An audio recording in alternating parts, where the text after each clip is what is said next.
Substation transformers handle enough raw energy to power entire cities, and operating this heavy iron blindly is incredibly dangerous.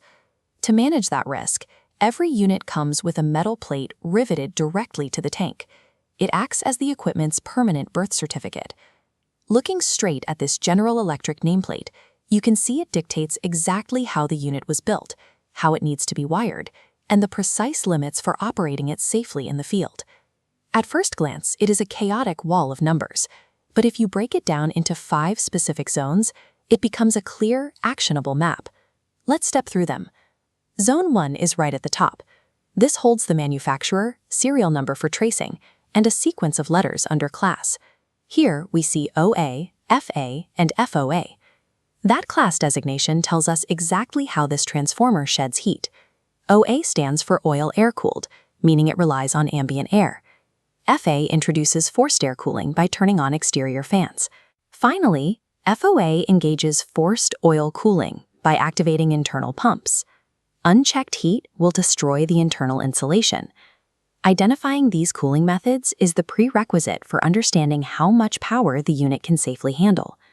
Moving to Zone 2, we look at this highlighted line showing the voltage ratings detailing the primary, secondary, and tertiary voltages. Notice the hyphens. A hyphen acts as a hard break, separating the voltage ratings of entirely different physical windings. A slash means something completely different. It tells you the winding is Y-connected.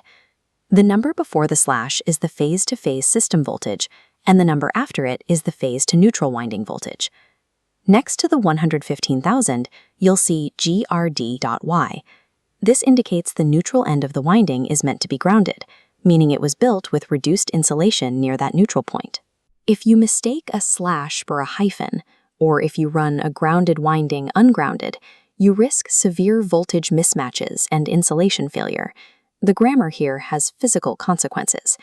Zone 3 shows us the continuous load limits. Looking at the top left of this plate, you'll see 3 distinct rows of kVA ratings: 12,000, 16,000, and 20,000. These numbers step up in tandem with the cooling classes we just identified, as ambient air cooling is supplemented by spinning fans, and then finally by the internal oil pumps. The total power capacity of the transformer increases. You will also notice a 65 degrees Celsius temperature rise limitation listed alongside these ratings. This temperature acts as the absolute thermal ceiling for operation. A power transformer does not have a single static maximum load. Its power limit is a dynamic ceiling dictated directly by which cooling systems are currently active. For Zone 4, we look at the bottom half of the plate for the complex wiring schematics. Right away, we can identify exact physical locations for the high-voltage H bushings at the top and low-voltage X bushings at the bottom. Trace the path down from the windings, and the schematic maps out the load tap changer equipment, along with the locations and polarities of internal current transformers nested inside the system. The vector diagram printed near the top of the plate confirms the phase angle displacement between the primary and secondary windings. You must verify this angle if you plan to operate 2 transformers in parallel. These diagrams prove how the abstract mathematical ratings map directly to the specific geometry of copper and steel hidden inside the tank. The 5th zone covers the absolute physical safety limits found in the weight tables. Looking at the top row, the untanking weight listed, 118,000 pounds, tells a rigging crew what the heaviest piece weighs for safe maintenance lifting. Below that is the vacuum filling limit. Most power transformers are vacuum oil-filled. If a technician pulls a vacuum exceeding this 15 psi limit, external atmospheric pressure will crush the steel tank. This final zone is also where you find tested percent impedance values, usually the very last numbers stamped onto the metal plate right before the unit ships from the factory. If you ignore these strict physical tolerances, you turn a multi-million-dollar asset into a liability before it even connects to the grid.